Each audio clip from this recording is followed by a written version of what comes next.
Добрый вечер. Вы смотрите программу «Якутия в деталях». С вами Ирина Ефимова. Слово как мост между мирами. Именно так можно описать суть премии «Слово», одной из самых значимых в области литературы и перевода. В этом году российская премия была присуждена за перевод книги народной поэтессы Якутии Натальи Харлампиевой «Прозрачное письмо» с якутского на русский язык. Это произведение – тонкий и прозрачный поток эмоций и образов, где каждое стихотворение несет дыхание автора и голос народа, а перевод становится диалогом между культурами. О том, как возникает личный диалог с текстом, какие внутренние принципы помогают сохранять голос автора и что значит переводить поэзию, которая сама по себе целый мир, поговорим с моей сегодняшней гостьей Анжеликой Эверстовой, лауреатом премии «Слово», переводчиком и писателем. Добрый вечер, Анжелика. Добрый вечер. Анжелик, давайте начнем сначала. Если бы, я вас представила как переводчика, писателя, лауреата премии, а если вот просто как человек, вы кто сегодня? Ой, сложный вопрос, потому что все это время я представляла всегда вот как раз своей профессией, специальностью, что я вот переводчик, прозаик, редактор АЯР. А как о человеке я, наверное, пока еще себе не могу так громко заявить, потому что я очень молодой специалист, и, в принципе, как человек тоже только начинаю свой жизненный путь, у меня пока все еще впереди. То есть вы прозаик? Да, я прозаик. А переводите поэзию? Нет, поэзию я не переводила. Там в самом произведении переведенном было указано, что поэтические произведения были переведены Зариповой Луизой Маратовной. Это моя была однокурсница. Она сейчас тоже работает по своей специальности переводчиком на большую крупную фармацевтическую компанию. Вот она очень талантливая поэтесса. Она прям шикарно перевела эти стихотворения Натальи Ивановны. Я вот прям сама лично ей очень горжусь. Ага. А вы переводили тогда корпус? Да, я переводила Текст. Прозаический текст. Получается, повесть, эссе Натальи Ивановны «Прозрачное письмо» Жень Кирсурук, оно носит автобиографический характер, и в нем есть несколько поэтических вставок, которые как раз переводила Луиза. А я переводила основной, получается, сам текст, который писала тоже Наталья Ивановна. Именно поэтому многие отметили, что она в этом произведении раскрылась как прозаик. Очень мощный. Понятно. А премию тогда вы поделили с коллегой, да? Да, на общее? поделили. Получается. Да, на двоих получается. Понятно. А как вы вдвоем работали? То есть, или просто отдельно, там она перевела отдельно стихи, вы отдельно прозу? С Луизой, да, мы с ней вообще вместе жили, поэтому нам было легко это как-то сделать. Мы, конечно, сначала получили разрешение автора. Она очень занятой человек, поэтому практически не принимала участие непосредственно в переводе, то есть она не следила прям этап за этапом, но она очень много советов мне давала, и вообще большое ей спасибо, что она разрешила перевести такое монументальное, действительно, и хорошее произведение. Получается, из-за того, что мой диплом носит автобиографический характер, так сложилось, что она как будто определила всю мою дальнейшую, по крайней мере, раннюю профессию. Я сейчас в основном работаю с автобиографическими текстами. Это диплом на факультете якутской филологии? Да? Нет, я училась в литературном институте имени Горького. Да, это в городе Москве. Горького в Москве? Да, Горького в Москве. И я там получила как раз специальность литературный работник и художественный переводчик. А как вы туда поступили? Это тоже долгая история. Я сначала, получается, училась в 5-й школе имени Кривошапкина, а потом в 10-й и 11 классы я уже заканчивала в республиканском лицее-интернате. То есть там я, получается, обучалась вообще на политехническом профиле, как математик, физик в политехническом классе. Да, и вот как-то так получилось, что сначала по совету матери я решила стать экономистом, очень много готовилась, потому что для меня это были такие довольно трудные предметы, не математика, а допустим, физика, да, геометрия особенно. ЕГЭ. Да, к ЕГЭ я готовилась именно как экономист, а к середине 10 класса, по-моему, как раз к середине года учебного, вывесили списки целевых мест в разные университеты. В том числе туда попал литературный институт, там было всего 5 целевых мест, и так вышло, в принципе, всегда так получалось, что места, эти целевые, оплачиваемые, выделяют через каждые 30 лет. И поэтому, получается, это был шанс... Один на 30 лет? Один на 30 лет, поступить в Литинститут. Да, и я когда увидела эти места, мне стало очень интересно, что такое вообще литературный институт. Я впервые о нем тогда услышала, посмотрела в интернете, и я поняла, что я очень туда хочу поступить. И матери я сначала об этом не сказала, А затем я сказала об этом отцу. Он, конечно же, матери передал. И мама после долгих раздумий сказала, все-таки, мне кажется, тебе лучше выбрать ту стезю, которая у тебя лежит в сердце. И вот благодаря вот ее совету и благодаря тому, что я вот так... В общем, звезды сошлись, и я уже целенаправленно шла к тому, чтобы стать именно переводчиком и художественным работником. Мгм. Но вам нравилась литература, получается, Да. да, всегда? Да, я с детства очень любила литературу и, в принципе, читать. С ранних лет, получается, там 2 года я уже стихи рассказывала наизусть, я этого не помню. А мать с отцом помнит, и папа говорил, что я, когда была маленькая, еще тогда говорила ему, что я вот, когда вырасту, стану обязательно писателем. Вот. И поэтому в любом случае, если бы не переводчиком, я бы все равно связала как-то свою жизнь с творчеством, с литературой. Мгм. Но это же классическое филологическое образование, да, Да. плюс творческие мастерские. А у вас преподаватели, наверное, какие-то известные были переводчики? Да, у меня была преподавательница, которую я особенно ярко запомнила, потому что мы с ней очень много занимались, Лена Алимовна Кишокова. Это дочь Алима Кишокова. По-моему, он был прозаик, извините, я не очень хорошо знакома с его творчеством, мы так мельком его читали. Она вела у нас семинары как раз по переводу художественной поэзии, а еще ранее вела у нас лекции по-моему, зарубежной литературе. Уже немножко замылилась память. Я помню ее семинары, мы переводили поэзию английскую, шотландских поэтов, ирландских, потом дали уже американскую поэзию ближе к 20 веку, то есть считая уже 16 по 20 века, именно поэтические произведения. Я, конечно, не могла рифмовать. Луиза ходила тогда вместе со мной. Она очень хорошо складывала вот стихотворения, и вот именно поэтому я ее попросила перевести стихотворение Натальи Ивановны. А я делала подстрочник. А по подстрочнику? Да. То есть она стихотворение Зарифмовала, переводила да. по подстрочнику, а подстрочник делали вы с якутского? Конечно. А ваш перевод получается прям с оригинального текста? Да, с оригинального текста, то есть без подстрочников. Я как бы сразу с оригинала якутского текста переводила на художественный. Это вот наша специальность предполагает именно такую подготовку. И где переводчик может работать? Ой, много где, потому что я ведь не только художественный переводчик, я еще литературный работник, поэтому у меня вот как раз предполагается, что я могу прийти тоже вести какие-нибудь новости, там, то есть ведущим стать, журналистом, конечно же, это вот самая очевидная опция, да, и библиотекарем, в принципе, тоже прозаиком, в драматургию мы также можем перейти, получается, там в театре работать. Ну, конечно, не костюмы какие-то создавать, а вот именно с текстом, с актерами, с артистами. Да. Сценарий. Да, ну, то есть, в принципе, очень творческая профессия, и она вот открывает очень много дверей именно вот в творческом мире. А вы сейчас работаете редактором, да? Да, я работаю редактором в издательстве «Аяр», которое раньше было «Бичик». Мы с ними изначально заключили договор. И я вот прям помню, я тогда была вот еще школьницей, мне было 17 лет, мы встретились с Августом Васильевичем, директором, он и ныне является директором «Аяр», и он у меня спросил: а ты сахалы сангранда по-якутски говоришь? Я сказала: конечно. Он сказал: ну вот, ты пока там в Москве учиться будешь, не забудь язык, самое главное. Ну, он, по-моему, тогда не совсем понял, что я как раз иду переводчиком, поэтому я просто сказала «да». И там вы, получается, еще и редактируете художественную литературу, да, ну или литературу на якутском? Да, мы редактируем. Я первое время занималась только корректурой, потом позже мне стали давать на редакцию тексты в основном на русском. Ну, то есть потихоньку меня так натаскивали таким способом. И уже вот сейчас я потихоньку перехожу на редакцию якутских текстов. Ну, они в основном, конечно, все такие очень объемные, потому что вот недавно, конечно, уже прогремело на всю республику произведение Джололах Пономарева «Нербакан». И оно прям заявило себя как очень такое крупное, масштабное произведение исторической прозы, как продолжение Тулая Хогодалана, говорят. Вот действительно очень хорошее произведение. Конечно, его редактировать — это вот уже совсем другое. Это я там вообще никакой роли не играю. Поэтому да, там в основном такие очень мощные тексты приходят, и с ними, конечно, нужно долго работать, учиться работать, в принципе. Но получается, вы, как никто другой, в курсе литературного процесса современного, который сейчас в Якутии происходит. Ну, я как молодой специалист, наверное, так громко говорить не буду, но в принципе, да, я могу уже примерно как-то говорить о том, какие у нас, в принципе, тенденции наблюдаются.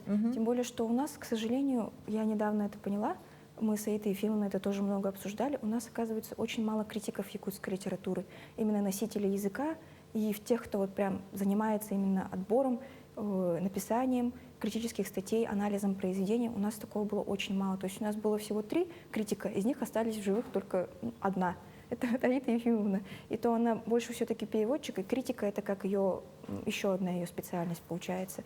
И, в принципе, у нас прям именно в этом плане литература хромает, если можно так сказать. Было бы неплохо сейчас, конечно, вот уже более критические какие-то статьи посмотреть, прочитать и именно в этом направлении потихоньку двигаться. Потому что, конечно, якутская литература, она великая, богатая, ни с чем не сравнимая, но именно вот критика, она позволяет как-то определить общее направление литературы в целом. Это ни для кого не секрет, это вот нас учат еще на первом курсе любого художественного направления в институте.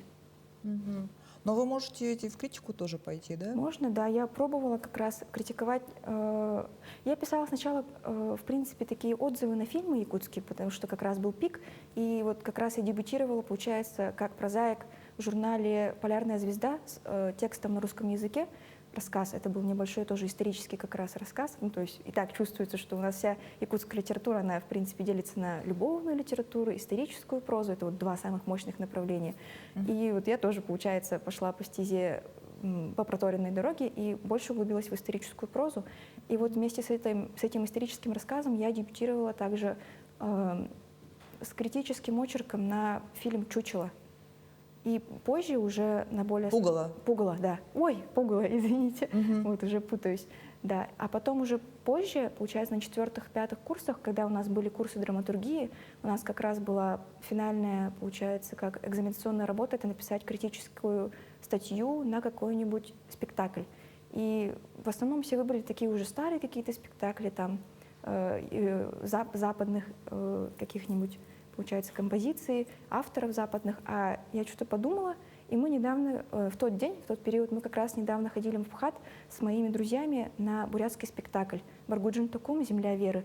И мне показалось, что вот очень важно, в принципе, поднимать именно тему и культуру нашу, народов коренных России. Именно поэтому я решила, что будет лучше все-таки и для меня, и, в принципе, для нашей культуры и культуры бурят, в принципе, культуры коренных народов России, сделать критическую статью на этот спектакль. И, в принципе, я была единственной, кто на эту тему написал статью, и меня потом выделили и опубликовали эту статью на сайте драматургов, Союза драматургов России. Ее там можно найти.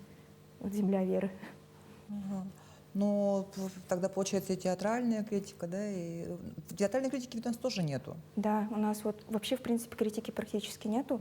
Это очень грустно, но мне кажется, никогда не поздно начать. Тем более костяк, именно вот фундамент для этого уже заложен. У нас очень много мощных авторов. Но дело в том, что это как сказать, это не денежная профессия, да, В том-то и дело, да. Кинокритика, театральная критика, литературная критика. Сейчас...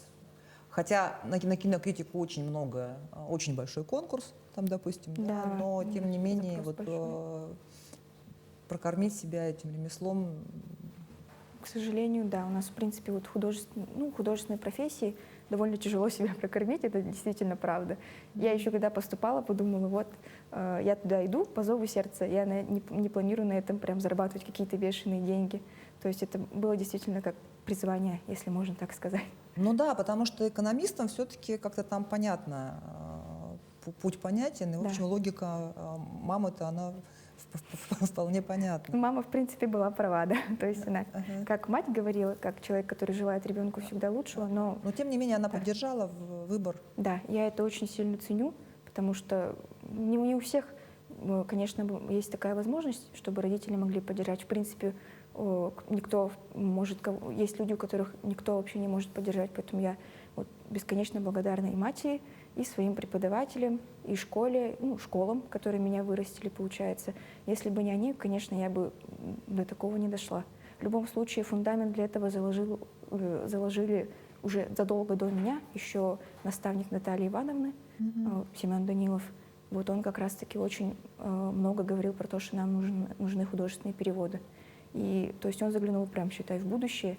И именно благодаря нему мы все, мои коллеги тоже сейчас работают в Чолбон, благодаря нему мы получили такое образование, можем заниматься вот профессиональным художественным переводом, как-то развивать якутскую литературу дальше. Да, дело в том, что вот все-таки в советское время вот была система вот переводов, переводили и нашу литературу на языки, не только на русский, но и на Да. языки народов СССР. И авторов переводили, то есть это было...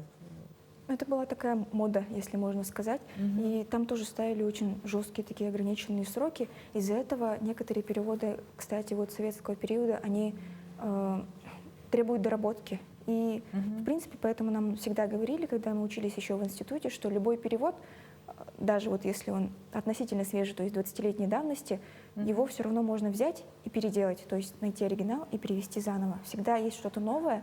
Это получается вот как чтение — это диалог с автором, а художественный перевод — это вот когда ты уже сидишь и с автором вот буквально вот каждую строчку разбираешь. То есть действительно вот как учителя говорили, вот основная мысль автора такая, а на самом деле-то она может быть совсем другой. То есть это уже это углубляешься дальше и дальше и дальше. Это очень учит на самом деле эмпатичности, наверное. То есть ты получается, пытаешься понять, что хотел сказать другой совсем человек, у которого, возможно, вообще совсем другой культурный бэкграунд, то есть культурное прошлое, он совсем другую жизнь жил, у него были какие-то свои взгляды на жизнь, которые, возможно, от твоих сильно отличались, и ты все равно пытаешься его понять, несмотря ни на что, просто потому что вот, ну, ты так решил, и как будто это будет правильно. То есть получается действительно диалог культур. А есть у вас в планах, ну или так, в мечтах, так скажем, перевести заново какое-нибудь классическое произведение? Не то, что прям заново, но мне бы хотелось, вообще изначально я хотела дипломом своим выбрать «Джиктисас. Дивная пора», да, Далана как раз, потому что я, когда подавала документы на целевое обучение, перевела как раз одну из глав его произведения, 20 страниц. И вот конкурсом меня отобрали именно благодаря его произведению. Я уже об этом говорила, но это прям шикарное произведение. Оно так хорошо передает дыхание эпохи, реалии жизни того периода. И хотя говорят, что вот коммунистическая литература, литература того периода советского, она была больше как госзаказ, то есть ее больше вот требовало именно государство. Очень много среди этих произведений действительно вот таких вот алмазов, бриллиантов, как Далан. То есть у которых есть какая-то глубокая художественная мысль и душевность, в принципе, и мне очень хочется его перевести. Его еще не переводили, его и перевыпускали-то на якутском, переиздавали давно уже.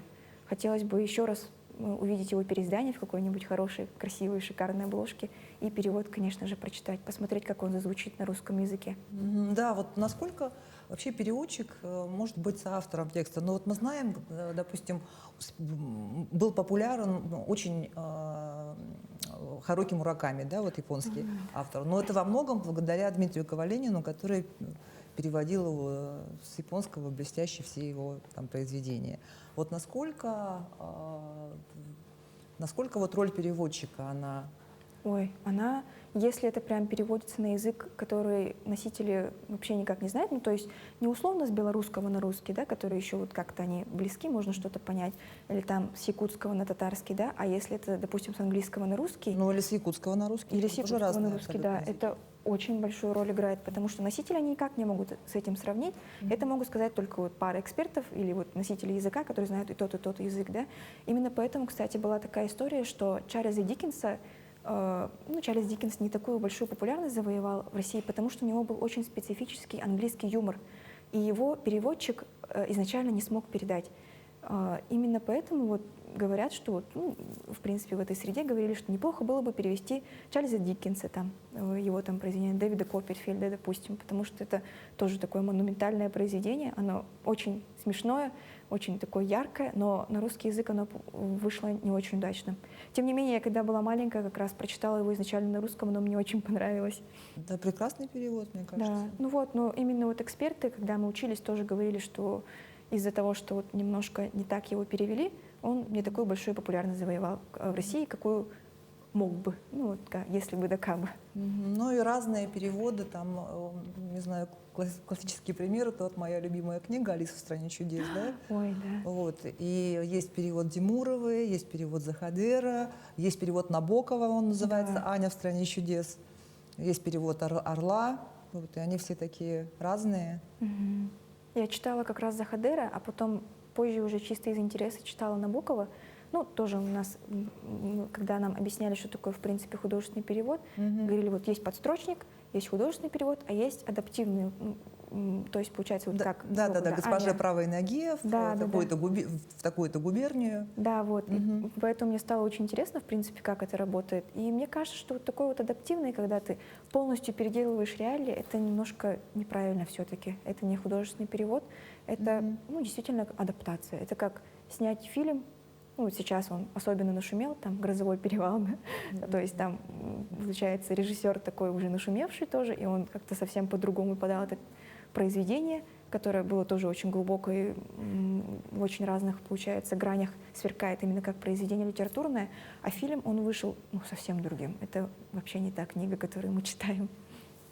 Ну, вот. И мне кажется, адаптивный такой перевод, он выглядит буквально вот как экранизация. Получается, переиначивание на другой лад.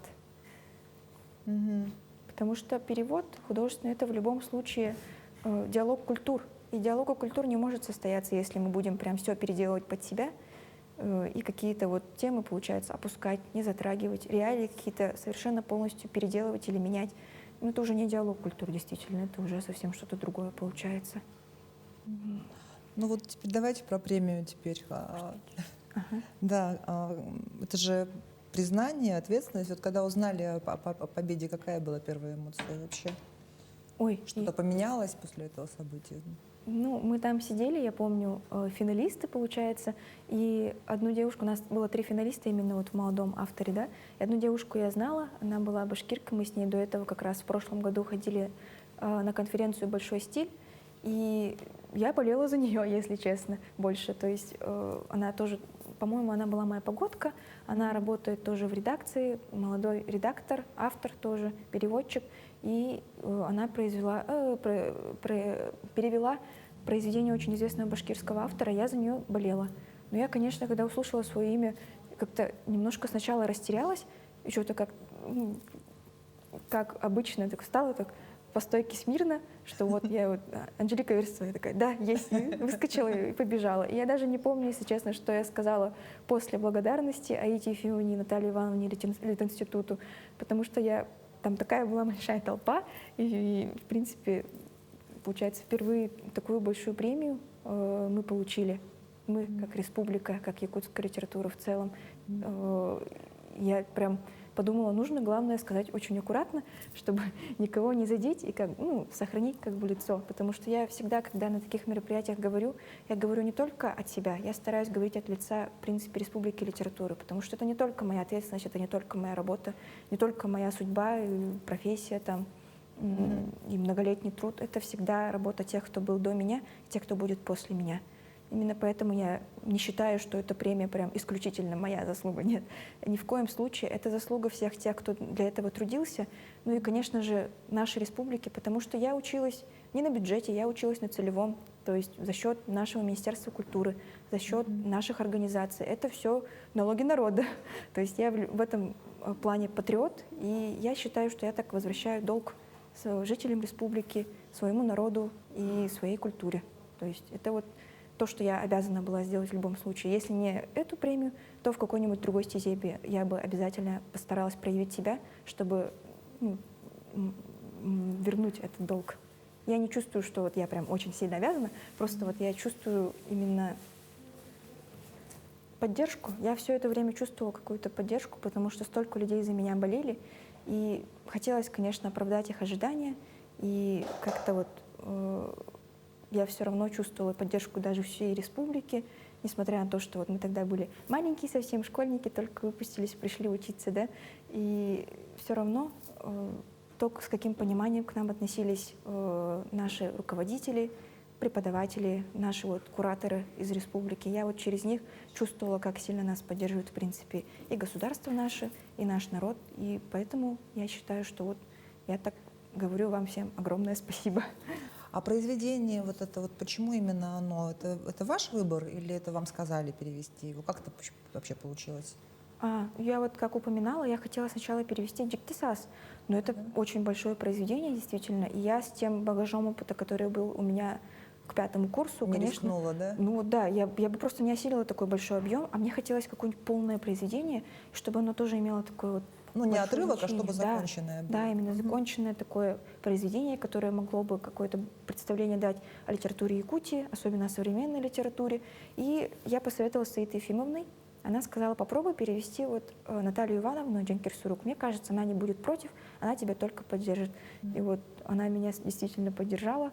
Спасибо ей большое. И я какое-то время, конечно, вот как тоже молодой человек, недооценивала жанр автобиографический, а у нее произведение носило именно автобиографический характер. И ее было так легко переводить, потому что она так открыто и так легко говорила о своей жизни, делилась так честно и искренне своим опытом. И у меня действительно было ощущение, будто я разговариваю с человеком, не прям с текстом, который не хочет мне подчиняться. Иногда такое бывает с художественными текстами, сложными, особенно какими-нибудь древними, особенно с большим количеством архаизмов. А с ней это действительно ощущалось как диалог, и мне кажется, это действительно была удачная работа. А вы были не знакомы до того? Лично мы еще не были знакомы, но после того, как я избрала это произведение как свой диплом, Аида Ефимовна попросила Наталью Ивановну, и она как раз была по делам в Москве, мы с ней встретились в один А у вас было прекрасный тогда день. ощущение, что вы прям родной близкий человек, которого мысли знаете уже? Ой, так, наверное, совсем говорить нельзя. Ну, потому что вы же переводили автобиографию. Ну да. Вы же знаете ее мысли. Да, ну вот это скорее даже опыт ранней прозы Натальи Ивановны, поэтому я как будто разговаривала с молодой ней, а когда я встретилась уже с ней как с опытным, заслуженным таким, да, уже. заслуженным, да, вот уже большим человеком, это было скорее как будто вот молодая девушка из прошлого, вот она расцвела, и теперь она вот уже гордо может сказать, вот я вот такой человек, что вот вы все молодцы, как бы вот больше как поддержку ощутила. То есть я разговаривала с ней молодой, как будто я разговаривала со своей подружкой, да, а потом она уже выросла, и как бы уже совсем другой человек, и уже как ментор действительно. Ну вот про диалог с писателем очень интересно. Это вот помните у Селлинджера Холден Колфилд, он говорил, что вот для меня тот хороший писатель, с которым бы я хотел познакомиться, подружиться, вот кому бы я хотел позвонить по телефону. Вот. Вы бы кому хотели позвонить? Далану, конечно, потому что действительно я всегда очень восхищалась им как автором и его произведениями, я на них выросла, и потом уже более близко познакомилась как переводчик в самом раннем, получается, возрасте, там, 17 лет. В позднем, когда я вернулась к его текстам, я писала также курсовую на его другое произведение «Джилгам Меня». Вот. И мне бы, вот я действительно с ним какую-то вот близость ощущаю, будто это вот мой дядя, который всю жизнь со мной был, получается, потому что я на протяжении стольких лет читала его произведения, и он всегда вот оставался, ну, таким человеком, ну, именно таким автором, такой фигурой, которая вот как будто вот из-за кулис такая, да, давай, ура, поддерживала меня в каком-то смысле. Тем более он такой очень разносторонний автор, у него были не только автобиографические вот романы, какие-то вот литература вот о советском периоде, у него также были произведения периода, ну, в принципе, Номох и Гюянь, получается, сказания и легенды, Колба Манган Каталактар, вот я их тоже читала в детстве. Ну, такие произведения, они мне тоже, вот их как раз-таки мне читали в детстве. То есть он сначала выступил передо мной как сказитель, вот как старший человек, который мне читает какие-то вот легенды из прошлого, там, историю, культуру Якутии моей родной раскрывает. Потом уже как человек, который как полицейный был, вот, его произведение вот историческом. Про те годы, когда он отбывал ссылку, он тоже об этом очень откровенно пишет, и действительно переживаешь с ним все это, когда он был еще молодой тоже. И потом уже как старший человек, который пишет уже художественные произведения, оглядываясь и на свой опыт, и на опыт своих, получается, сверстников, и как автор уже состоявшийся. Поэтому действительно вот как человек, с которым я прошла всю жизнь. А есть какой-то переводчик, на которого вы хотите ориентироваться? Аида Ефимовна, конечно же, мой мастер, потому что вот мы с ней познакомились в тот же год, когда, получается, мы поступили на целевой, и она очень многому меня научила, и не только меня, нас всех, как переводчиков, как мастеров, она тоже очень профессионал своего дела, тоже большой человек в моей жизни. Меня, получается, действительно вырастили как мастера, как специалиста одни женщины. Учителя мои все по русскому, по якутскому, по якутскому языку и литературе всегда были женщины. Мастера мои, произведения, которые вот первое я перевела в полном, получается, объеме. Женщина написала. Да, все женщины. И получается, это, ну, в принципе, я какую-то вот близость ощущаю больше с ними, конечно же. Именно как специалиста и как прозаика, возможно, как автора меня воспитали в основном женщины. При том, что диалог, конечно, я вела больше с авторами-мужчинами, которые более были популярны, в принципе, их произведения более известны, но действительно вот воспитали и вырастили меня женщины, я считаю. А вот интересно, женщине легче переводить женский текст или текст, написанный мужчиной? Или без разницы? Мне кажется, это без разницы. Это больше зависит от автора, конечно же, от его слога и от самого переводчика. Потому что я не испытывала какой-то трудности, когда я переводила Далана. То есть в какой-то мере, возможно, мне даже было легче его переводить, потому что он рассказывал как повесть. Он очень легко пишет прозаические тексты, а с Натальей Ивановной это действительно был больше как диалог. Я задаю ей вопрос, а она отвечает и дает какие-то советы еще дополнительно. И я, получается, ее узнала заново. То есть я с ней заново познакомилась и только потом перевела ее произведение, потом познакомилась с ней как с человеком. А Далан, вот да, всю жизнь со мной, получается, был, поэтому и чисто из-за этого он был мне как будто чуть ближе. Это действительно больше зависит от самого переводчика. А теперь, пожалуйста, про то, что вы писатель. Что... Ой, я, конечно, пока прям себя писателем не могу назвать таким громким именем, да. Но я уже дебютировала как прозаик, и меня в этом тоже Ита Ефимовна поддержала. Сначала мы хотели все сдать переводы, а потом Ита Ефимовна сказала: а ты не хочешь свой рассказ сдать? Я сказала: конечно, хочу. Она сказала: тогда садись, делай, и мы выпустим вот в «Полярной звезде» твой рассказ. И это была, получается, первая проба пера в таком большом относительно объеме, то есть это был небольшой рассказ, тоже на историческую тему. И я сейчас от этого произведения немножко отошла, хотя я хотела его развить в более такой крупный, возможно, даже роман или хотя бы повесть. Но я поняла, что я пока со своим багажом опыта это не осилю, и слава богу, что я это поняла. Но у меня есть, конечно, тексты, о которых я сейчас очень забочусь, очень так стараюсь над ними, но мне пока, конечно, не могу их никому показать. Секрет, можно сказать, потому что я в основном пишу на русском. Мне хотелось бы еще начать дальше писать на якутском. И какие-то публицистические статьи на якутском я уже пишу, а художественную литературу на якутском мне пока не дается. Это совсем другая стезя. Вот, и что удивительно, действительно, как переводчик я научилась переводить все на русский, перекладывать все на художественный лад, а на якутском при этом у меня пока не получается, к сожалению. А может, вы попробуете на якутский что-то перевести с русского? Да, вот было бы неплохо, да. Но я как раз-таки публицистические статьи свои основывала на материалах, которые были предоставлены в русском языке. То есть это были как раз статьи небольшие о северных народах России. И какую-то информацию я, получается, искала в интернете, потом переводила ее на якутский. И это были такие сухие факты, допустим, вот кетомук, да, получается, на якутский. Кто это такие, где они проживали там, какая у них численность, чем они занимались. Нет, какое-нибудь интересное произведение. Вот было бы здорово, да. Но я пока, конечно, боюсь. Это уже лично мое, получается, это уже пока мой страх как барьер, потому что я имею больше опыта в переводе на русский язык. Но мои коллеги, которые сейчас работают в Чолбон, Лилия Иванова и Анастасия Еремеева, они переводят как раз-таки в основном на якутские языки. И в этом году их тоже отметили наградой в правительстве якутском. Они в основном переводят произведения с русского языка на якутский, которые как раз затрагивают тему СВО. То есть тоже очень сейчас большую часть эта тема занимает в современной литературе в целом по России. Ну, это злободневная. Да, злободневная тема. И вот я их тоже очень сильно уважаю как мастеров. Они, конечно, вот у них изначально больше была предрасположенность к тому, чтобы переводить на якутский. Поэтому, да, они сейчас вот прям мастера и знатоки своего дела. Я не побоюсь так сказать, потому что они сильно молодцы. Целый год себя искали и смогли реализовать себя вот в таких вот рассказах. И их тоже хорошо, что их тоже заметили и признали. Я очень этому рада. А на каком этапе сейчас якутская литература находится? Я бы не сказала, по вашим ощущениям. Мне кажется, самый расцвет, конечно, пришелся чуть ранее. Ну, нам всем так кажется, потому что мы сейчас все современники, а через 20 лет мы скажем, вот, а были же люди там, Наталья Ивановна, Николай Лугинов, там, Иван Мигалкин, уже сейчас так говорят, после того, как, к сожалению, некоторые из них ушли из жизни, вот Иван Мигалкин, да, и действительно вот сейчас оборачиваешься, когда человека уже нет, ты обращаешься к его поэзии, Мигалкин был поэтом, Да, да, вот, мы его все очень любим, конечно же, и сейчас совсем по-другому его произведения воспринимаются, потому что как будто нет уже возможности как-то с ним поговорить, обсудить это, хотя он был всегда такой какой-то близкий человек к этому, к нам, как литературе.